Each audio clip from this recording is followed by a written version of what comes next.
Let's return to the Ads Create page. And as a quick reminder, we got here by using the drop-down arrow in the upper right-hand corner and selecting Create Ads. Now earlier we talked through all the objectives that are available to us.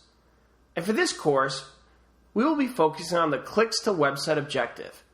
But you'll be able to apply the same principles to any of the other objectives. We are going to use the click to website objective because it requires the most effort to configure, which is great in order to explore all the options Facebook provides. So to start, I'll select Send People to Your Website.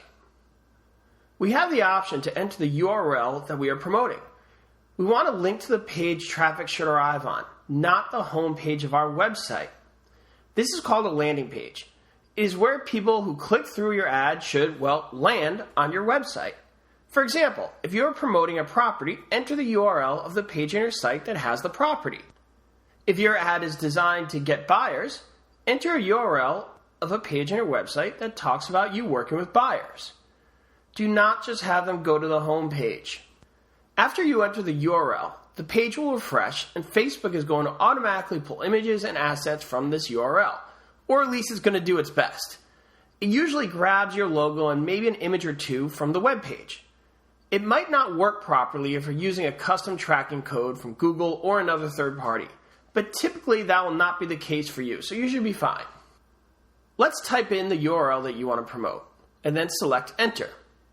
So the page refreshes, and now we're going to start configuring this advertisement. As you scroll down, you'll see information related to the ad, such as demographics and how much you want to spend. We are going to go over that later. For now, let's look at the images. If it does pull an image, it is important to double check that the size meets the requirements. To do that, you will look in the lower left-hand corner of the thumbnail. This image is 1050 by 700. We could compare that to the recommended image size, which Facebook has conveniently listed for you. As you can see here, it says 1200 by 628 pixels. If the size of your image is smaller, Facebook will downgrade the type of ad that is available to you, meaning that you won't get the results that you desire. Let's enter a second URL that is a different page on the site. Therefore, it will pull a different image. You will notice in the second image that there's an icon in the lower right-hand corner. That icon tells me that this image is not acceptable. If I hover over the icon, Facebook alerts me to what the issue is. It is telling me that the ad images with text that takes up to more than 20% of the image may not be improved. This is a very big deal to Facebook. As you can see, if we scroll down, they state it again in a big banner at the bottom. Use the largest image possible. Typically, double the recommended size. This will not only ensure that you get the largest advertising unit possible, but it will also display the image in a very high resolution, which is important for new computers and devices that feature Retina displays. The largest image possible will increase the value of your advertising spend, which is always a good thing. Bang for your buck. Each image that is presented or that you choose to upload will become an advertisement. You can have up to 6 images, meaning this particular campaign will have 6 advertisements associated with it. They will all run simultaneously. However, you can edit them individually later. When starting out, I recommend you select 1 or 2 images to keep things simple for yourself. Use 2 different images as a way to compare them to each other and determine which concept works best. If you would like to change the image, hover over and choose X in the upper right-hand corner. Doing so will remove the image. Let's choose a new image. We can choose Upload Images, Browse Library, or Search Images. Upload Image refers to images on your computer. If you have an image you'd like to use, be sure it meets the recommended size listed as we discussed earlier. If you select Browse Library, you will get a new pop-up window.